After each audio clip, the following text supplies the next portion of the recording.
गुरुवार का व्रत कथा। प्राचीन समय की बात है। किसी राज्य में एक बड़ा प्रतापी तथा दानी राजा राज्य करता था। वह प्रत्येक गुरुवार को व्रत रखता एवं भूखे और गरीबों को दान देकर पुण्य प्राप्त करता था, परंतु यह बात उसकी रानी को अच्छा नहीं लगता था। वह न तो व्रत करती थी और न ही किसी को एक भी पैसा दान में देती थी और राजा को भी ऐसा करने से मना करती थी।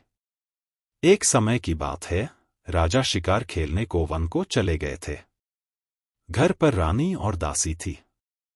उसी समय गुरु बृहस्पति देव साधु का रूप धारण कर राजा के दरवाजे पर भिक्षा मांगने को आए। साधु ने जब रानी से भिक्षा मांगी तो वह कहने लगी, हे साधु महाराज, मैं इस दान और पुण्य से तंग आ गई हूं। आप कोई ऐसा उपाय बताएं जिससे कि सारा धन नष्ट हो जाए और मैं आराम से रह सकूं।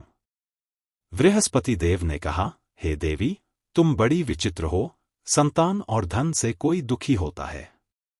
अगर अधिक धन है तो इसे शुभ कार्यों में लगाओ, कुंवारी कन्याओं का विवाह कराओ, विद्यालय और बाग बगीचे का निर्माण कराओ, जिससे तुम्हारे दोनों लोग सुधरें। परंतु साधु की इन बातों से रानी को खुशी नहीं हुई। उसने कहा, मुझे ऐसे धन की आवश्यकता नहीं है जिसे मैं दान दूं और जिसे संभालने में मेरा सारा समय नष्ट हो जाए। तब साधु ने कहा, यदि तुम्हारी ऐसी इच्छा है तो मैं जैसा तुम्हें बताता हूं तुम वैसा ही करना। बृहस्पतिवार के दिन तुम घर को गोबर से लीपना, अपने केशों को पीली मिट्टी से धोना, केशों को धोते समय स्नान करना, राजा से हजामत बनाने को कहना, भोजन में मांस मदिरा खाना, कपड़ा धोबी के यहाँ धुलने डालना। इस प्रकार 7 बृहस्पतिवार करने से तुम्हारा समस्त धन नष्ट हो जाएगा। इतना कहकर साधु रूपी बृहस्पति देव अंतर्ध्यान हो गए। साधु के कहे अनुसार करते हुए रानी को केवल 3 बृहस्पतिवार ही बीते थे कि उसकी समस्त धन संपत्ति नष्ट हो गई। भोजन के लिए राजा का परिवार तरसने लगा। तब एक दिन राजा रानी से बोला, हे रानी, तुम यहीं रहो, मैं दूसरे देश को जाता हूं, क्योंकि यहां पर सभी लोग मुझे जानते हैं। इसलिए मैं कोई छोटा कार्य नहीं कर सकता। ऐसा कहकर राजा परदेश चला गया। वहां वह जंगल से लकड़ी काट कर लाता और शहर में बेचता। इस तरह वह अपना जीवन व्यतीत करने लगा। इधर राजा के परदेश जाते ही रानी और दासी दुखी रहने लगी।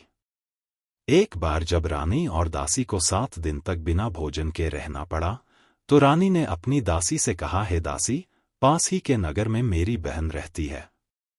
वह बड़ी धनवान है। तू उसके पास जा और कुछ ले आ ताकि थोड़ा बहुत गुजर बसर हो जाए। दासी रानी के बहन के पास गई। उस दिन बृहस्पतिवार था और रानी की बहन उस समय बृहस्पतिवार व्रत की कथा सुन रही थी। दासी ने रानी की बहन को अपनी रानी का संदेश दिया, लेकिन रानी की बड़ी बहन ने कोई उत्तर नहीं दिया। जब दासी को रानी की बहन से कोई उत्तर नहीं मिला तो वह बहुत दुखी हुई और उसे क्रोध भी आया। दासी ने वापस आकर रानी को सारी बात बता दी। सुनकर रानी ने अपने भाग्य को कोसा। उधर रानी की बहन ने सोचा कि मेरी बहन की दासी आई थी, परंतु मैं उससे नहीं बोली, इससे वह बहुत दुखी हुई होगी। कथा सुनकर और पूजन समाप्त कर वह अपनी बहन के घर आई और कहने लगी, हे बहन, मैं बृहस्पतिवार का व्रत कर रही थी। तुम्हारी दासी मेरे घर आई थी, परंतु जब तक कथा होती है तब तक न तो उठते हैं और न ही बोलते हैं, इसलिए मैं नहीं बोली। कहो दासी क्यों गई थी? रानी बोली, बहन, तुमसे क्या छिपाऊं, हमारे घर में खाने तक को अनाज नहीं था। ऐसा कहते कहते रानी की आंखें भर आई। उसने दासी समेत पिछले 7 दिनों से भूखे रहने तक की बात अपनी बहन को विस्तार पूर्वक सुना दी। रानी की बहन बोली, देखो बहन, भगवान बृहस्पति देव सबकी मनोकामना को पूर्ण करते हैं। देखो, शायद तुम्हारे घर में अनाज रखा हो। पहले तो रानी को विश्वास नहीं हुआ, पर बहन के आग्रह करने पर उसने अपनी दासी को अंदर भेजा तो उसे सचमुच अनाज से भरा एक घड़ा मिल गया। यह देखकर दासी को बड़ी हैरानी हुई। दासी रानी से कहने लगी, हे रानी, जब हमको भोजन नहीं मिलता तो हम व्रत ही तो करते हैं, इसलिए क्यों न इनसे व्रत और कथा की विधि पूछ ली जाए ताकि हम भी व्रत कर सके। तब रानी ने अपनी बहन से बृहस्पतिवार व्रत के बारे में पूछा। उसकी बहन ने बताया, बृहस्पतिवार के व्रत में चने की दाल और मुनक्का से विष्णु भगवान का केले की जड़ में पूजन करें तथा दीपक जलाएं, व्रत कथा सुने और पीला भोजन ही करें। इससे बृहस्पति देव प्रसन्न होते हैं। व्रत और पूजन विधि बतलाकर रानी की बहन अपने घर को लौट गई। 7वें रोज बाद जब गुरुवार आया तो रानी और दासी ने निश्चयानुसार व्रत रखा। घुड़साल में जाकर चना और गुड़ बीन लाई और फिर उसकी दाल से केले की जड़ तथा विष्णु भगवान का पूजन किया। अब पीला भोजन कहाँ से आए, इस बात को लेकर दोनों बहुत दुखी थे। चूंकि उन्होंने व्रत रखा था इसलिए गुरुदेव उन पर प्रसन्न थे। इसलिए वे एक साधारण व्यक्ति का रूप धारण कर 2 थालों में सुंदर पीला भोजन दासी को दे गए।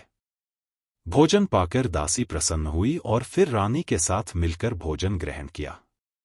उसके बाद वे सभी गुरुवार को व्रत और पूजन करने लगी। बृहस्पति भगवान की कृपा से उनके पास फिर से धन संपत्ति हो गया, परंतु रानी फिर से पहले की तरह आलस्य करने लगी। तब दासी बोली, देखो रानी, तुम पहले भी इस प्रकार आलस्य करती थी, तुम्हें धन रखने में कष्ट होता था, इस कारण सभी धन नष्ट हो गया और अब जब भगवान गुरुदेव की कृपा से धन मिला है तो तुम्हें फिर से आलस्य होता है।